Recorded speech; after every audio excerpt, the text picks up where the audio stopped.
Welcome to Language Surfers Podcast, a space with fresh waves for the mind, dedicated to create a platform where professionals from both language industry and academia can share their professional experiences, and where we also explore different career paths at different stages. Welcome to a new episode of the Language Surfers Podcast, and my guest today is Paola Gentile. Paola Gentile is an assistant professor at the University of Trieste, and I'm really honored to have her as a guest. So, Paola, thank you so much for your time to join us and share your experience. Looking forward Thank to our you. conversation. Thank you very much, Anka. Okay, as you all know, I really like to ask our guests about their motivation to study languages and then further on to have a career in languages. So, could you tell us why have you decided to study languages? Well, I've always been fascinated by other languages and cultures. When I was little, I learned languages by listening to and translating the lyrics of the English songs I liked. And I did the same thing with Harry Potter books, which I bought in English, even though Italian translations were available at the time. So it is a passion I have had since childhood, and I have always cultivated. That's great. And regarding the studies, apart from doing a bachelor's degree, you also decided to go even further and do a PhD in interpreting. So, can you tell us how was that moment for you? How did you decide to go forward and do the PhD? Well, after my master in conference interpreting at the University of Trieste, I decided almost immediately to do a PhD because I really enjoyed doing research while I was writing my master thesis. So I decided to devote myself to a study that would start from the reality of the daily life of interpreters. Also, because at that time, after my graduation, I started to work as a freelance conference interpreter. I chose the topic of the self perceived status of interpreters because it is something I have had direct experience of in my work as an interpreter. I wondered what the interpreter is like seen from the outside, and what is the professional image that the interpreter projects on the outside.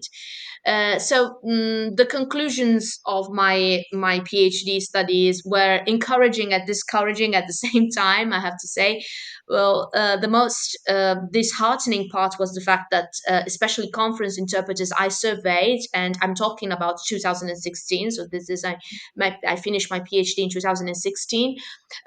They were not positive about the future of the profession, particularly in light of the new developments of technology. So they thought that technology would be a disruptive thing, and and this research was forward looking because it was set in a pre-COVID period. It seems like a century has passed since then. The pandemic is a main watershed of between the pre and the post technological period, and but I have to say that I also I saw some encouraging results from my research, especially public service interpreters feel a great sense of fulfillment for their work, regardless of the low pay and the fact that in many countries like Italy, public service interpreters are not recognized as professionals. So, I have to say that my PhD study was a very nice journey for me, and I had the opportunity to do a research stay at the University of Alcalá de Henares, which for me was an eye opener because it allowed me to see how community interpreters work and the various forms of institutionalized training, such as the Master in Intercultural Communication, Interpreting, and Translation in Public Services. And as for the dissemination of my results, I tried to reach out to the general public as much as possible. And another crucial aspect for me at that time was being involved in the board of Critical Link International, which was one of the most instructive experiences of my life. I would like to thank this opportunity to thank the president of Critical Link, Angela Sasso, for letting me present the results of my research at the conference of Critical Link International in 2016, uh, which was thanks to which many other experiences as interpreter and researchers kicked off. Yeah, that's great to see how the research community is supporting, right? And especially the findings of new research. And if you were to share for our audience the difference between public service interpreting and conference interpreting, what Hmm. would be the main differences from your aspect? And I also know that you have a research based on conference interpreting from a gender perspective, which is really interesting. So if you could cover these two aspects for us, that would be great. Yes. Um, there are many aspects to talk about. One of which is the fact that conference interpreters have, and all interpreters in general have had to cope with many challenges in over the last few decades, such as, for example, the use of English as a lingua franca. I wrote an article on that matter, and the fact that conference interpreters, and especially simultaneous interpreting, is now faced with the challenges of video interpreting, and also to a certain extent of artificial intelligence.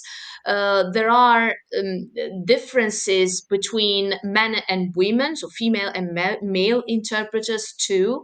In a few years ago, 2018, I published a paper which is entitled "Through Women's Eyes: Conference Interpreters' Self-Perceived Status in a Gendered Perspective."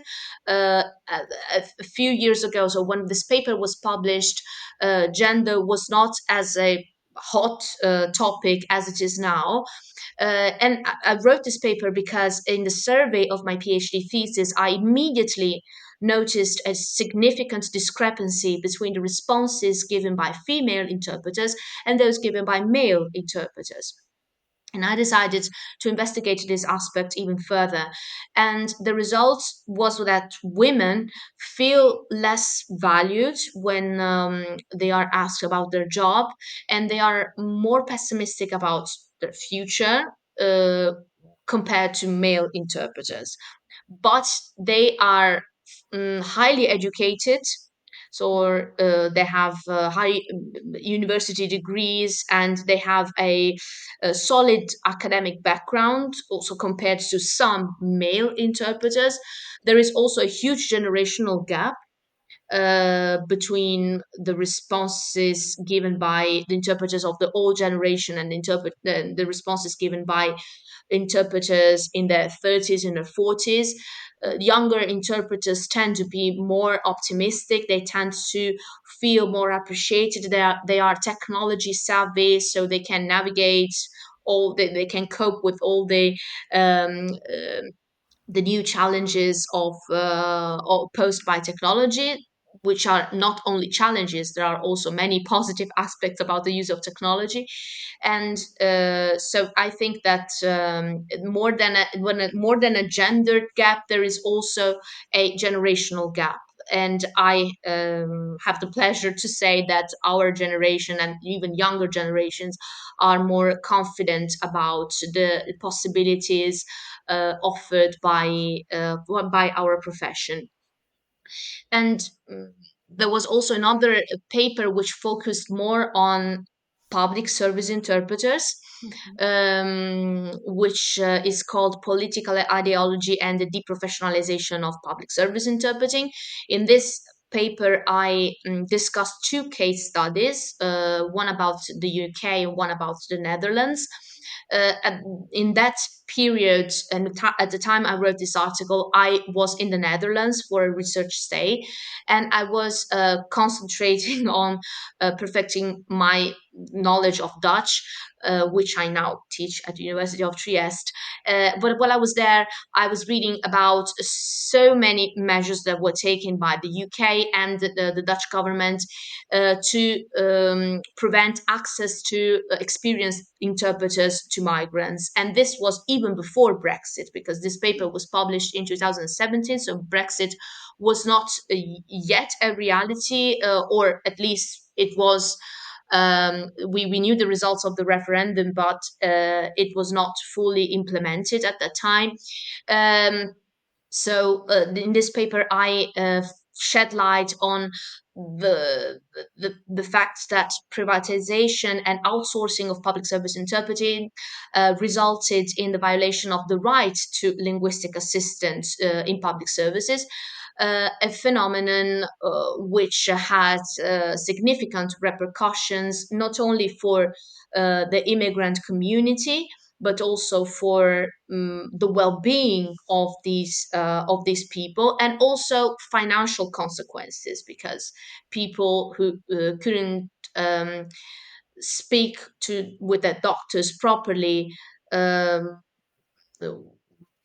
they um, um, were dropping out of healthcare assistance with sometimes fatal consequences. So this is what I wanted to investigate further.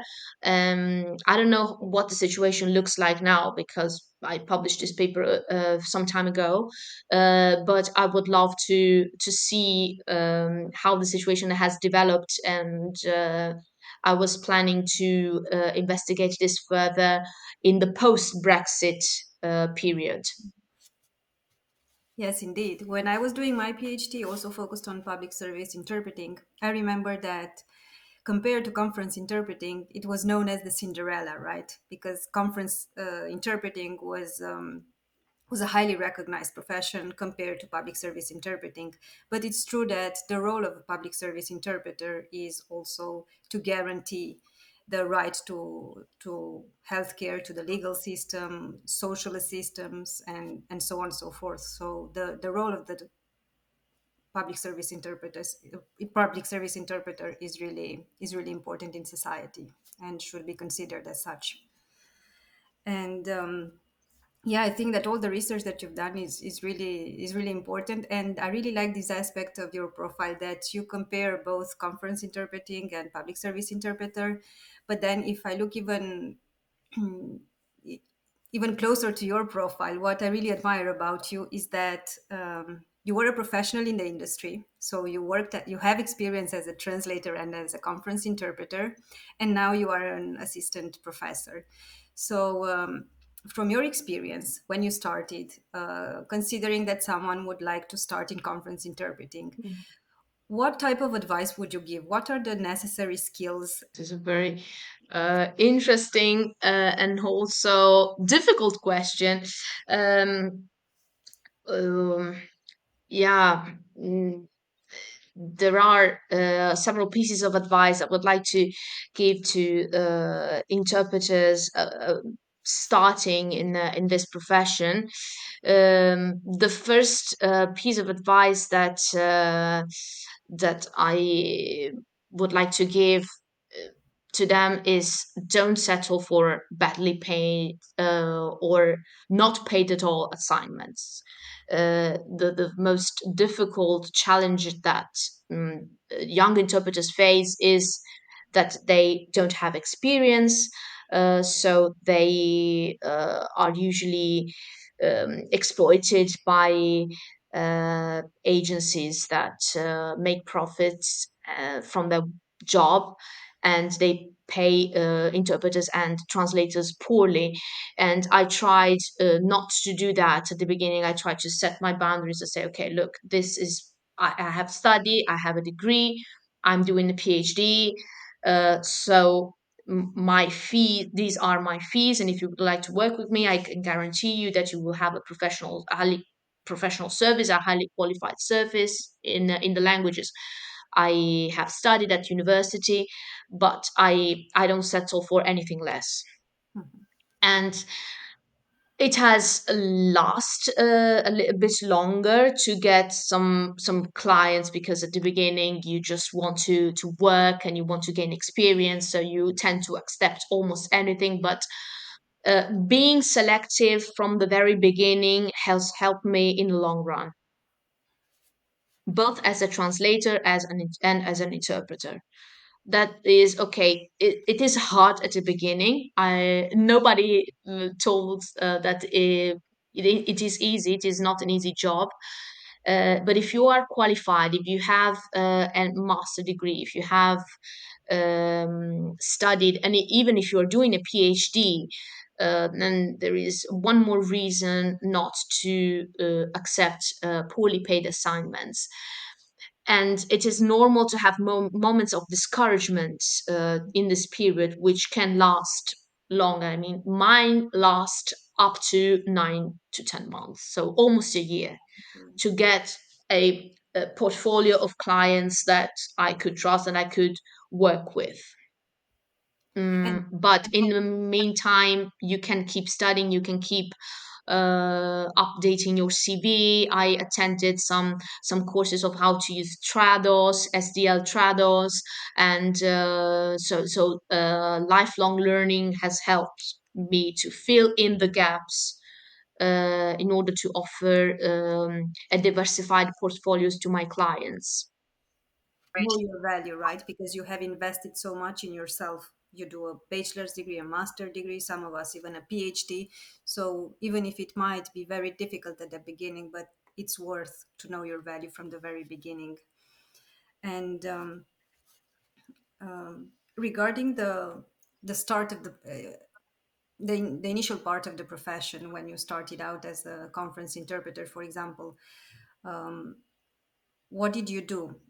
Do you reach out to agencies? Do you get recommendations from colleagues in the field? Because also, getting to be known or having a network, or people doing the being professionals already in the same industries, or is also a great support, right? That you come as a recommendation from colleagues who are already in the industry.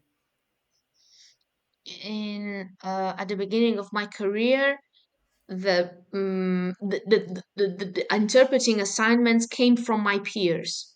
Okay. So my fellow students, called now colleagues, who have studied with me and who knew me, recommended my profile to clients. For example, some dear colleagues of mine who have a different language combination and started out as interpreters. They once I remember, once they were looking for an interpreter for with Spanish, and I had Spanish. They didn't have Spanish, so they said, "Well, I don't have Spanish, but I know someone who's very good and can help you with this." So the very first assignments came from my peers, and only after that I started building up. I mean, and after the first experiences and the clients were satisfied with the work I delivered, then they called me for other assignments, also with the other languages of my portfolio. And okay, going abroad is also a tip I would like to give in order to master the languages of your curriculum even better. So I had English, Spanish, and Dutch, and I knew that I have to work more on the Dutch language, on a better command of Dutch. So I spent 3 years in a Dutch-speaking country, which is Belgium, which is half half of Belgium is Dutch-speaking, and thanks to that experience, I had the opportunity to use Dutch in my work as an interpreter, first as a translator Mm-hmm. and then as an interpreter. And also when I was started translating and I was in Belgium, I knew some alumni of the University of Trieste who knew me and told me, "Oh, you know Dutch because I have French and English, or French and Spanish, and but they are looking for someone with Dutch." So the same process applies to the Dutch slash Belgium period. So peers can give you a hand at the beginning, and after a while you might be noticed by a more experienced colleague or experienced professional uh, who can give you assignments. But that happened has happened later in my case. Yes, that's great because also, as mentioned, know your value from the very beginning, but also have a valuable community to support you. And then once you build your own portfolio, as you all say, just as some people recommended you, you will also recommend other people when you Hmm. cannot get the assignment or when you need someone with a different pair of languages that you don't speak. So it's very important to have a great community and network, meet people in the industry, and share doubts and concerns with them. Um, Yeah. and I also wanted to ask you about how do you manage your time, because I know that while you were doing the research, so you were a researcher and then you were a translator, you were an interpreter. How difficult is it to cope with so many hats at the same time? Wow. Very difficult. um I I tried to work. I tried to organize my work in order to have some free time as well, which is very important for us all to have some free time. Um, I tried to divide my schedule in order for me to have some time to research. For example, the morning, say, okay, in the morning I do research, and in the afternoon I have sometimes to translate or to prepare an interpreting assignment. This was up until 1 year ago, before I was appointed lecturer, assistant professor at my university. I could manage that when I was a postdoctoral researcher, or when I was a freelance researcher. Now that I have mu- mm, many more administrative assignments as a coordinator of my department, I can no longer do that. But up until 1 year ago, I tried to organize my work in order to have some time to do both things. And of course, deadlines are very important in this case. I mean, if I have a deadline, a strict deadline for a translation, I know that from Monday to Friday I will only translate and dedicate less time for to prepare for an interpreting assignment, which will be in 2 weeks' time. So deadlines decide for us sometimes, or most of the time. Most of the times, They yeah. decide for Exactly. Deadlines are the one that really help us manage the schedule, right? yeah. And ever since you are an assistant professor at the university, which are the main parts on which you are focusing? Is it publishing? Is it being publishing your own research in forms of papers, or do you also edit books? Are you an editor? Could you share a bit of this part of the experience? Yeah, research is one of the three main pillars of being a university professor. The second one is teaching, and the third one is administration and organizational tasks. Research is a very important part of our job, and you are expected to publish a certain amount of papers or books per year.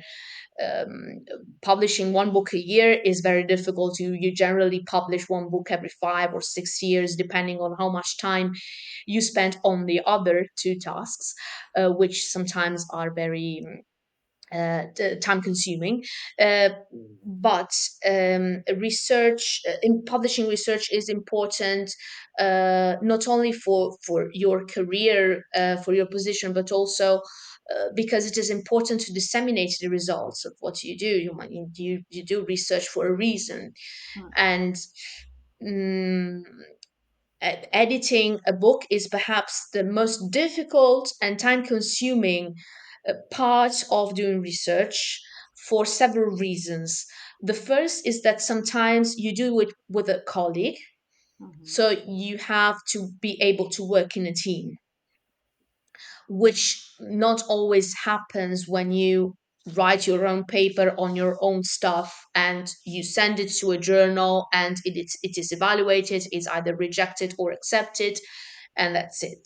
Editing requires much more teamwork and much more time, because you get to select the papers that will be included in your publication, and you have a responsibility in that sense. You have responsibility for peer reviewing, and you have responsibility mm, of you are responsible for the internal cohesion of the volume you are publishing, and that can be very challenging sometimes, because you give authors some guidelines about how they should write their paper and the topics at hand, but it is sometimes people either don't respect, or they just forget what the book is really about. So you have to, you steer them, okay, you say, can you add a little bit more of this kind of research, can you cut these parts, and so in order for the volume to have an internal coherence. Mhm. uh, it- the editing work starts when you have an idea. You have sometimes you and your colleague work on a similar topic, or another source for an edited book can be a conference. You want to publish the conference proceedings, and so you make a list of the most interesting contributions during the conference, and you invite these people to submit a paper. um, Not all of them do it, but most of them do, because when you go to a conference, you do that for publication. So one of the main purposes of a conference is to get published. And after you get response from the contributors, you start working on a proposal, on a book proposal, and you also think about the publisher, which publisher suits this proposal better, and you start vetting all this. Okay, this publisher has a book series about this topic. This can be more interesting. This can be less interesting. And after you decide the publisher, you submit your proposal, which you write together with your co-editor. And if the proposal is accepted, you can start working. So you give a schedule to the contributors, a deadline for the submission, for the definitive submission of the paper, and after that you start peer reviewing, and you start correcting the proofs and the drafts, and then you send the manuscript back to the publisher, and the publisher has a final word on it. I mean, if the publisher, depending on how serious it is, but if it is a serious publisher, it may decide to reject the manuscript for a series of reasons. So it is hard work, and you are not 100% sure that it will be accepted. So for those who want to edit a book, I highly recommend to reflect on the proposal and to have a clear cut idea of what they want to do and the knowledge gap they are filling in, because there's today we live in a publish or perish world. There are so many publications on so many similar topics, and you sometimes when you read a proposal, you as an editor have to explain, okay, I want to make a difference on this point because this part has not been investigated so far. And when you reach out to the editors, for example, do you normally reach out to several of them just in case any of them don't accept you, or you simply go to the first one, you just wait for the reply. If there's a rejection, then you go to the second one. How is it best to handle Well, this? you decide the ideal venue for publication, um, and then I go straight for that publisher. Mhm. And usually they reply after 1 or 2 months. And if it is serious not to submit the same proposal to two different publishers, also because the peer reviewers may be the same people.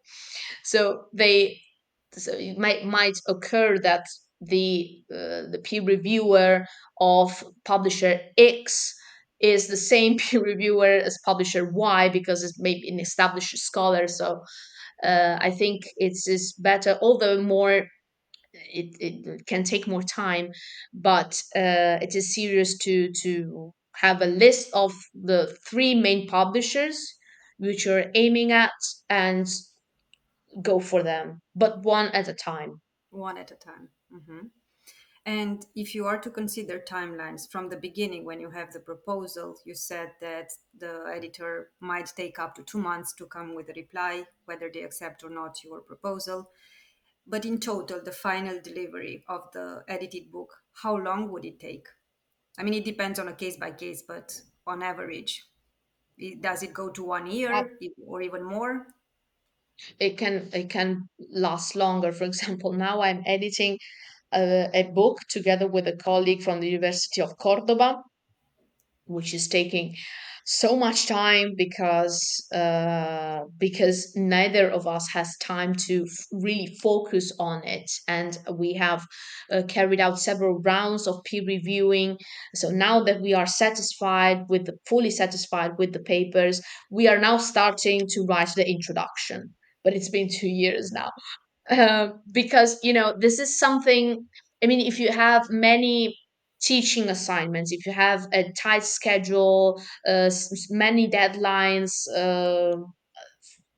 from the university, it is very hard to get home after 6:30 and start working on your research because it's been a long day, and you usually don't want or don't have the time to focus on that. And sometimes I use weekends to do that because from Monday to Friday it's impossible unless I decide not to go to the faculty and stay at home and focus on my research, which is almost impossible.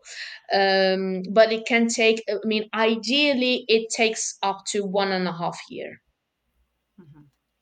Yeah, yeah, indeed, that's a long time, and I think that the mindset that anyone working in the university should be focused on long-term perspective, right?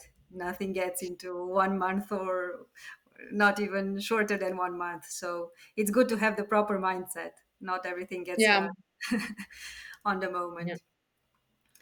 And you mentioned also about the peer review phase. How many stages of peer review would you have for such It a really book? depends. It really depends on the publisher. Um, some publishers only peer review the entire manuscript Hmm. when it's finished, but they expect you to carry out a peer review so that the editors choose two reviewers per contribution. So there is what is called internal peer review, and the editors also make some comments. So it's not just the anonymous peer reviewers, but also we as editors who make additional comments on the already reviewed paper. And after that, once you get these two stages done, then the whole manuscript is submitted to the publisher for the final vetting, and the publisher sends the manuscript at least to one peer reviewer, anonymous, who reads the whole manuscript and makes writes a report about the strong and weak points of the manuscript.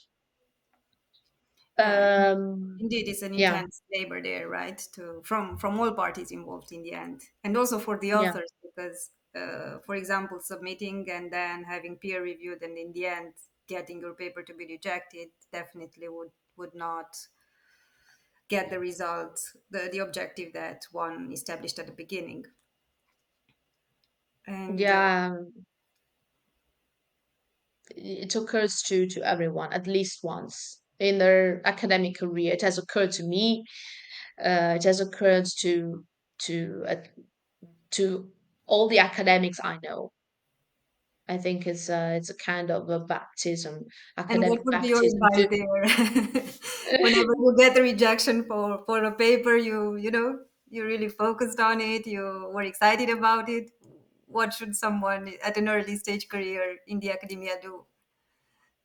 Well, first do a yoga session, which helps. This is what I did when one of the papers, well, I have to confess that the paper on women, the gender perspective, I was in the early stages of my career at the time. I was an unknown scholar, Hmm. and it was rejected by the first journal I submitted it to. It was rejected. Not a rejected, but it was a revise and resubmit. So they contacted me and saying the topic is very interesting. We like it, but it still sounds as a contributions written by a PhD scholar. So we cannot accept it as it is now. And I remember I worked so hard on that paper. For the first version, I was so satisfied by it, and having it rejected was a was a really bad. It was very bad news for me.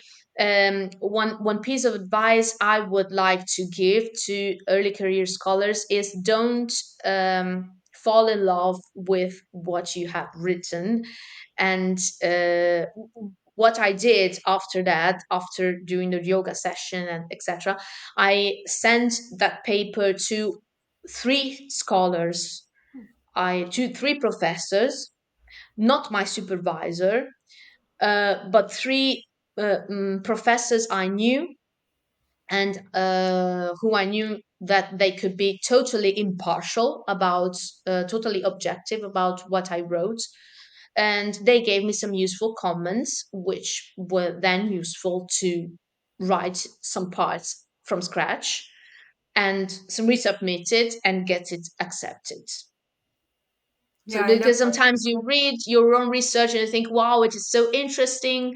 I've worked so hard on it. It has been proofread by an English native speaker," and I made that mistake once, and it was useful to to ask external people. Okay, I'm too biased about my work, so I will have someone else read it to check it in an unbiased way. Yeah, and once again, if we connect the dots about the community, that's what helped Mm. you get into the Mm-hmm. profession, right, of conference interpreting. And once again, it was colleagues, different professors, not your supervisor in this case, who supported you and provided you feedback in order to help you get that publication published in an international journal. So yeah, I really Mm-hmm. like how things connect, and especially the value of community. This is also one of the main objectives of the podcast, to create a community, a supportive community, where each unique experience can be shared, and definitely there's someone out there who will learn from your experience. There's no one size fits all, but I'm sure that any piece of advice from someone who is already there where someone else wants to be is definitely a valuable insight. So Hmm. once again, I really appreciate the time to share your own experience with us. And if we were to summarize your experience, from the turning moments, because I think you've already reflected the turning moment in your life, that was when this paper got rejected. Do you think there are other significant turning moments in your professional or academic life, and what was the learning you extracted from it, just as a tip, and summarize the conclusions for the audience? Yes, I think the second most important turning point of my career as a researcher, but also as an interpreter, was living abroad, living in a different country. Um, I knew how it was to work in Italy as a researcher and as an interpreter. How didn't know what it was like in another country. If you are a linguist, you speak more than one language, and perhaps you you have one language that is weaker than others. Just focus on that and try to go to the country where this language is spoken. To me, I mean, for me, this was a life-changing moment when I decided to invest on the weakest language I had, which is now turned into my full-time profession. um, so I think that it was useful for from several points of view. The first is that I got to know the language better, which is the first advantage that you get when you go abroad. I met so many people that are now part of my professional and academic network. So it gave me the opportunity to meet so many people who now help me in my daily life as an academic and as a researcher. And it is so refreshing and so good to see how things work in another environment, another mentality, another way of conceiving life and professional the careers that can be sought after in a country with a different socioeconomic fabric. So this was so enriching to me, and I recommend all my students to go first on Erasmus, then on a research, say, to do a summer course somewhere abroad with the languages, with all the languages they speak.